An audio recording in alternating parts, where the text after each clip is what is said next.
es Luisina Colombo, que es periodista especializada, para entender un poco, ¿no?, qué es lo que pasa allá y cómo repercute en el mundo y cómo los resultados pueden llegar o no a repercutir en la Argentina. ¿Cómo estás, Luisina? Gracias por atendernos.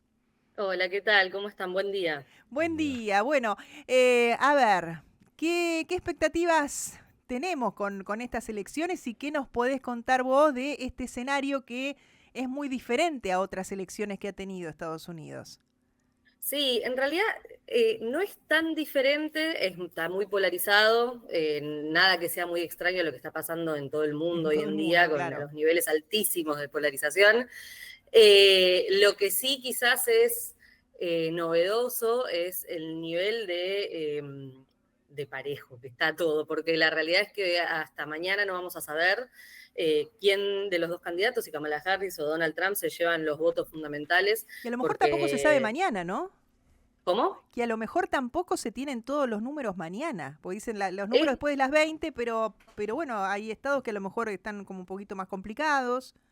Sí, es probable. Igual hay un dato fundamental de esta elección, que es que, así como fue en elecciones anteriores, que los números de votantes empezaron a crecer justamente por este estado de polarización constante, algo que es muy de Estados Unidos y que creo que marca un poco la tendencia de cómo vienen estas elecciones, es que hay voto anticipado. En la gran mayoría de los estados vos podés votar antes, podés votar por correo, podés ir a unas casitas de votación especialmente dedicadas a eso, y hasta hace un par de horas el número superaba ya los 75 millones de personas que habían votado anticipadamente. Está bien que es un país con muchísimos millones de personas, pero 77 millones anticipadamente ya es un número grande, y esos votos, bueno, van a ser computados un poco más rápido. Pero sí, es probable que tengamos que esperar bastante. Igual acá lo importante es cómo se dan los resultados en 7 estados en particular. El resto de los estados, ya más o menos siempre se supo si votan demócratas, si votan republicano. Por lo general no hay sorpresas ahí.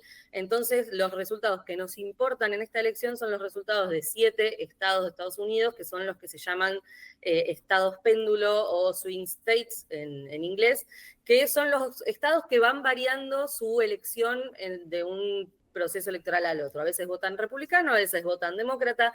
Por lo general está muy peleada la cuestión, por eso se gasta muchísima plata de campaña en esos estados, en los estados que están en disputa por los dos candidatos, que en estas elecciones son Arizona, Carolina del Norte, Georgia, Michigan, Nevada, Pensilvania y Wisconsin, con más que nada el ojo puesto en Pensilvania, que es un estado muy grande, que tiene mucha cantidad de votos electorales. Así que lo que se define ahí. Y como dije recién, se definen votos electorales. En Estados Unidos la elección no es directa. Vos Claro. no votás presidente de la nación, sino que vos lo que votás son a 538 delegados a el colegio electoral, que son los que finalmente van a proclamar a un candidato ganador. Los estados tienen una cantidad X de electores, de votantes electorales, que están más o menos determinados por la población del país del Estado, y entonces depende de cuánta población tengas, cuántos votos electorales tenés. Entonces es muy importante ganar los estados más grandes de los swing states, que en este caso uno de ellos es Pensilvania, que es donde se hizo casi el 70% de la campaña. Por lo menos el 76% de los recursos de campaña se utilizaron solo en los swing states y la mayoría en Pensilvania. Así Bien, que es ahí donde tenemos que poner el ojo. Y bien, quizás en esos sí, estados sí tengamos resultados. ok. El mismo martes. Sí, muy tarde, pero por ahí ya con una tendencia en ese sentido podemos llegar a tener resultados. Más que nada porque los que están en juego no son tantos votos electorales. Esto más o menos, las encuestas van variando, pero más o menos lo que sabemos es que de esos 538 votos electorales, el ganador o ganadora necesita 270.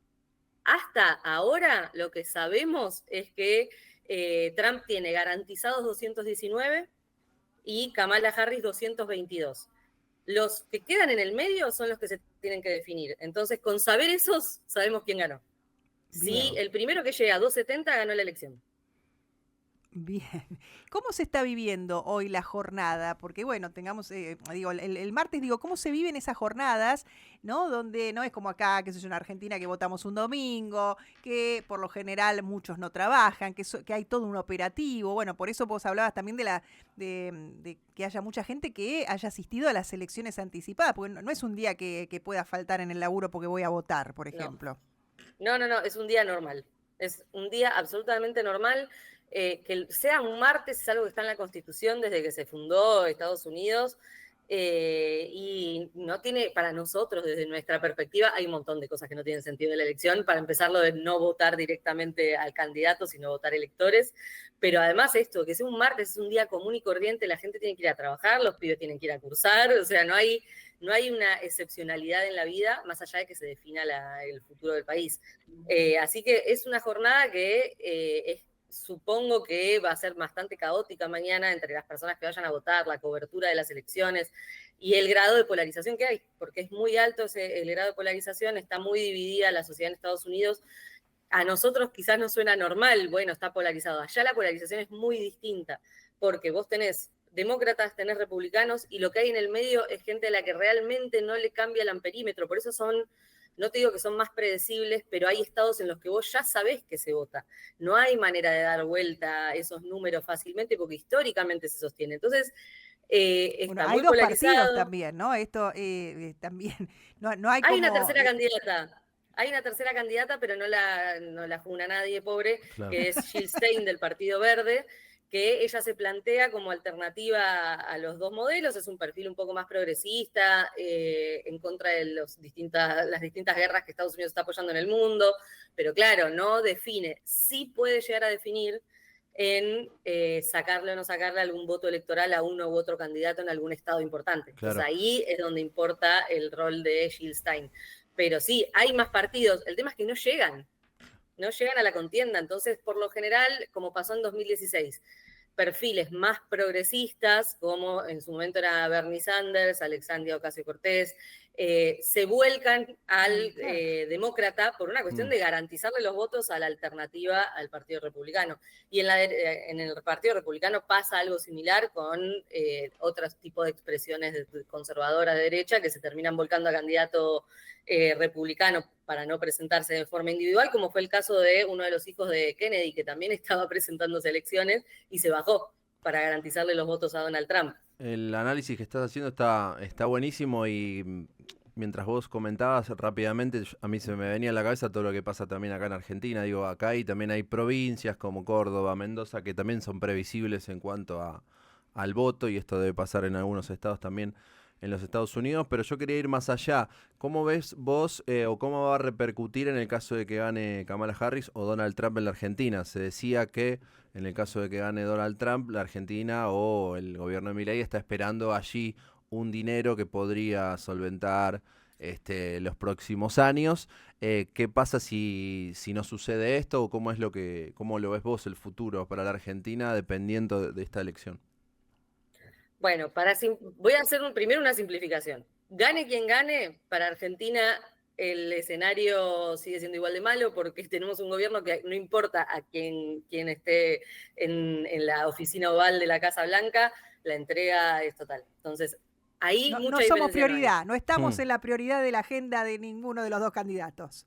No, o sí, pero no en los términos que uno querría en todo caso, sino que para ambos candidatos la prioridad es, como suele suceder a los países del tercer mundo, es expoliarlos de recursos. Y eso lo va a hacer cualquiera de los dos. Ahora, hay sutiles diferencias que tienen que ver con posicionamientos respecto de lo económico. Donald Trump en su mandato anterior y en su campaña ahora actual se perfila como un presidente proteccionista, un presidente que prioriza la economía estadounidense por encima de la de otros países, que prioriza la producción, que quiere llevar las empresas a Estados Unidos y que no estén tercerizadas en otros países de la región, etcétera. Esas políticas proteccionistas, desde una perspectiva neoliberal, pero proteccionistas al fin, limitan la capacidad de negociar con otros países. ¿Por qué? Porque va a priorizar el propio, va a priorizar el rancho propio. Esto con el Partido Demócrata puede variar un poco, pero acá lo que también está en juego es la relación, y entre muchas comillas vamos a poner, la relación personal entre Trump y Javier Milei. ¿Por qué entre muchas comillas? Porque es bastante unilateral, la relación la tiene Milei con Donald Trump, pero Donald Trump con Milei no hay un diálogo tan fluido como lo hacen parecer. Lo que hay es una concordancia en agenda, principalmente en la agenda social, una concordancia absoluta con Donald Trump, y eso lo que puede hacer para Argentina es profundizar una retórica de la violencia contra el distinto, del recorte de derechos. Si vos tenés el aval institucional de una superpotencia mundial, y sí, es más fácil aplicar tu agenda, que es una agenda que obviamente es una agenda de los derechos sociales, que está muy relacionada con los derechos económicos, no es que una cosa esté escindida de la otra, pero facilita esa retórica. No es lo mismo tener en la Casa Blanca a Kamala Harris, que se comprometió a devolver el derecho al aborto a la ciudadanía de Estado, a las mujeres y las personas gestantes de Estados Unidos, que no tenerla. No es lo mismo para la campaña que podamos hacer acá, en términos simbólicos también lo que pueda pasar. Pero en términos muy generales, las agendas en lo que importa en Estados Unidos, que es lo económico y el complejo militar industrial, más o menos es lo mismo en los dos casos. No hay tantas diferencias de programa entre el Partido Demócrata y el Partido Republicano, que finalmente terminan ambos dos votando a favor de financiar guerras en otros países. No varía demasiado. Y además financian guerras porque eso les garantiza recursos para Estados Unidos. Entonces, ahí hay algo que va a ser más o menos similar, pero no es menor que la agenda de derechos sea tan distinta, y para nosotros no es lo mismo que la Casa Blanca en ese sentido esté alineada o no con lo que piensa el gobierno nacional en nuestro país. Así que cabe como esperar que la cosa sea un poco peor si gana Donald Trump y un poco menos peor si gana Kamala Harris. Todo eso está por verse, porque la realidad es que el mundo está en un proceso de cambio muy vertiginoso, y es medio difícil vaticinar qué es lo que va a pasar, porque tenemos en crisis los grandes organismos internacionales como la ONU, tenemos en crisis la unipolaridad de Estados Unidos, es un momento de bastante cambio a nivel global. Entonces, no es tan sencillo como decir, bueno, este va a ser el efecto inmediato. Es lo que podemos pensar que puede pasar, pero no es lineal. Hoy estamos muy lejos de la linealidad. Lo que queda claro es que en el caso de, o sea, se festejaría más el gobierno de Milei que gane Donald Trump, pero en el caso de que gane Kamala Harris se van a acomodar, digamos. Sí, de hecho se acomodaron muy bien con el gobierno de Joe Biden. Obviamente que Milei se toma la libertad de decir cosas sobre otros dirigentes políticos, principalmente de la región, pero a nivel global, y dijo cosas sobre Kamala Harris, pero no se van a jugar tanto. Es uno de los principales socios comerciales de Argentina. Claro. Y es el modelo a seguir, porque de hecho, durante lo que va de gestión de Javier Milei, el gobierno es un gobierno demócrata, y acá vinieron el secretario de Estado Anthony Blinken, vino la jefa del Comando Sur. No es que no hubo vínculo porque tienen diferencias ideológicas o simbólicas. La relación estuvo igual y la entrega de recursos estuvo igual. Entonces, es esperable que sea peor con Donald Trump. No va a ser diametralmente peor. Sí creo que el problema no es solo con Argentina, es a nivel global. ¿Qué tipo de ideas hoy son las que priman y qué representa que en la oficina oval vuelva a haber ideas como las que tiene Donald Trump, y el reflejo, el impacto que eso tiene en todo el mundo, no solamente en nuestro país, porque el mundo está en una bastante compleja. Y Luisina, bueno, mostrando, ¿no?, esta polaridad que hoy, como decís, se ve en el mundo, y donde discursos, si querés, ¿no?, esto también entre comillas, por lo que explicaste, y sabemos que no hay tantas diferencias entre republicanos y demócratas, ¿no?, como la base está. ¿Cómo se explica que, por ejemplo, muchos inmigrantes, que hay un discurso anti-inmigrante fuerte en Donald Trump, tenga el apoyo de los propios inmigrantes, que ven a otros inmigrantes diferentes a ellos todo el tiempo? Y esa es una situación compleja. De hecho, hay un número que para mí es lapidario, que es que de todos los migrantes latinos, solamente latinos que viven en Estados Unidos, hay 36 millones con derecho a voto. Es muchísima gente. Es casi una Argentina entera que puede votar a presidente en los Estados Unidos. Y la realidad es que el voto migrante, y en particular creo que el voto latino, es uno de los más difíciles de analizar. Si bien es determinante, está difícil, porque pasa lo que vos decís. Hay un fenómeno muy instalado de tender a proteger los derechos adquiridos por los migrantes que tienen algunos años más contra las nuevas olas migratorias que está habiendo principalmente de Centroamérica. Entonces eligen votar a Pero se Donald está Trump viviendo para con que les más cierre la inseguridad. Digo, frontera. esto se explica, Luisina, porque no sé, hay más inseguridad en las calles, no hay solución para esto. No, No. de hecho, no hubo tantos problemas de inseguridad. Es uno de los temas de agenda de ambos partidos, porque Trump lo supo instalar muy bien, el tema de la migración como el problema principal a discutir en estas elecciones. Los números no indican que haya habido un aumento en la criminalidad. A ver, Estados Unidos es, criminalmente hablando, es un descontrol. Así que cualquier descenso chiquitito o meseta en términos de criminalidad es un logro para cualquier gobierno.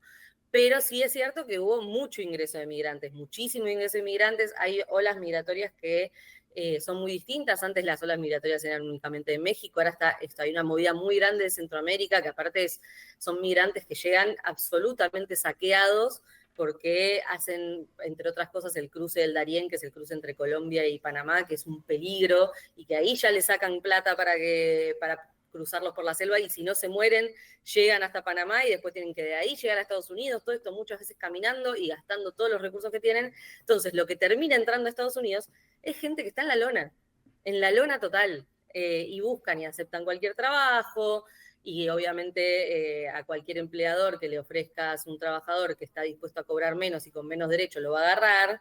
Entonces eso afecta a la estabilidad laboral de otras personas que pretenden tener ciertos derechos, porque los empleadores contratan personas desesperadas, total, les pueden pagar lo que sea. Entonces, es verdad que hay olas migratorias muy grandes, no es que eso es menor, sigue habiendo olas migratorias enormes, principalmente de América Latina, y los migrantes más viejos ven amenazadas sus condiciones de vida ante estas nuevas olas migratorias, que además es un discurso que está muy alimentado por la campaña de Donald Trump, que es esta idea de que son todos asesinos, son todos psicópatas, Y te vienen a sacar son el todos laburo. o te van a sacar el laburo o son narcos. Esa es la retórica que se construye. Son narcos, son terroristas, te vienen a sacar el trabajo, hay que cerrar la frontera, y en esa retórica entran muchos migrantes viejos. Entonces eligen proteger su propio ranchito antes que entender que su condición de migrantes es la condición que tienen ahora los que están ingresando, y que si hay políticas antimigratorias pueden afectar el ingreso de nuevos migrantes y los migrantes que ya están. Claro. Todo eso puede verse afectado, pero es verdad que es muy fuerte y hay un conservadurismo muy fuerte. Aparte, hay población, esto es una generalización y ya lo aclaro de por sí, pero hay un nivel de conservadurismo en ciertas poblaciones, principalmente de Centroamérica, que después ese conservadurismo sigue siendo conservador en Claro, Estados se Unidos. muta. Es el mismo tipo, a ver, es el conservadurismo latino, que tiene otras características, pero es conservadurismo. Entonces, en Estados Unidos son conservadores también. Hay hay números que indican que, por más que hay muchos latinos con derecho a voto, hablando solo de la migración latina, no todos van a votar. Como el voto no es obligatorio y ya vienen de países donde no están acostumbrados a que el voto sea algo que les defina la vida, porque no son obligatorias o porque vienen de países con realidades muy complejas, tampoco votan allá. Claro. Entonces es como que hay un poquito de todo. ¿Es determinante la retórica antimigrante? Sí, pero yo creo que para mal. Es determinante en detrimento de los derechos de las nuevas migraciones, y no estaría impactando tanto a los migrantes latinos como uno esperaría.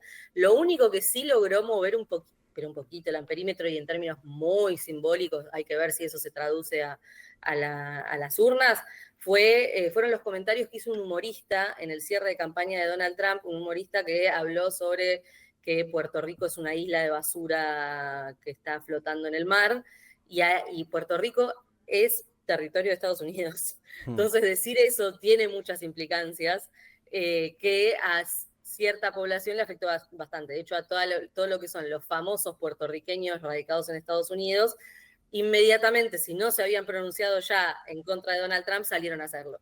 Como Bad Bunny, Ricky Martin, Jennifer López, todos los que tienen descendencia latina de Puerto Rico salieron a pronunciarse, Pero bueno, a ver, que un famoso te diga que está en contra de algo, la verdad es que Sí, no no garantiza suele nada o a lo traicionar. mejor te ayuda, como ha pasado acá. Muchos Sí, famosos que dicen a quién salvo apoya, la única sí, no que garantiza logró nada, mover claro. algo, la única que logró mover algo concreto en Estados Unidos fue Taylor Swift. Que cuando ella salió a pronunciarse a favor de Kamala Harris en un posteo en Instagram, creo que fue una cosa así como 150.000 personas en menos de una hora fueron a registrarse para votar. Así. Las Tremendo. mediciones de Google Como hicieron una Lali fue. esto para arriba. Taylor Swift tiene un rol clave en las elecciones, evidentemente. Igual que la gente se registre para votar, no quiere decir que va a votar. Pero Ok. bueno, es un gesto el hecho de que se inscribió muchísima más Claro, gente para ir a a votar ver, después de la eso. verdad que el sistema te saca ganas de votar. Tenés que registrarte. Sí. Tenés que, Es a un ver, lío. si es el martes, el día de laburo no te dan porque ahí, viste, no hay. Tenés que votar antes y es complejo. La verdad que el sistema te invita a bajarte Desalienta el todo el voto. tiempo. Desalienta mucho el voto y hubo varias denuncias de que se pusieron muchas trabas para registrar el voto en ciertos estados más que son medio adversos. Y eso afecta, porque si vos tenés que hacer todo un trámite burocrático y encima te lo complican, y bueno, ¿sabes qué? No voto. Chau, nos vemos en Disney, total no es obligatorio.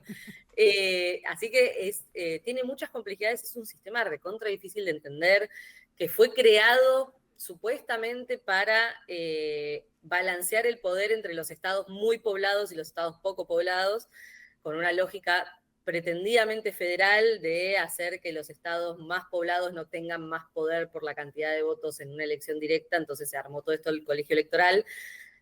Y así todo, vos me podés vender el paquete federal y yo no la veo, no lo puedo comprar. Está bien, quizás el sistema de voto, de elección directa nuestro debe tener sus fallas, también debe tener sus fallas el sistema electoral de muchos países europeos, que es la elección a través del Congreso, de los primeros Sí, de los ministros. parlamentarios. Todos los sistemas tienen fallas, pero el de Estados Unidos, mamita, para mí es muy complicado entender que la supuesta democracia perfecta del mundo que nos enseña a todos cómo ser democracia, tenga estas dificultades y tenga un proceso electoral tan opaco. Luisina, la verdad que ha sido clarísima. Te agradecemos muchísimo estos minutos aquí a Radio Universidad y te mandamos un abrazo. Gracias. No, un abrazo grande y bueno, estaremos atentos a ver lo que pasa mañana. A ver qué pasa, ¿eh? Pero ahí nos Bueno, diste un lindo panorama. Un abrazo. un abrazo, gracias y gracias a ustedes. Luisina Colombo es periodista especializada, ¿viste? Te explicó todo, claro. Sí,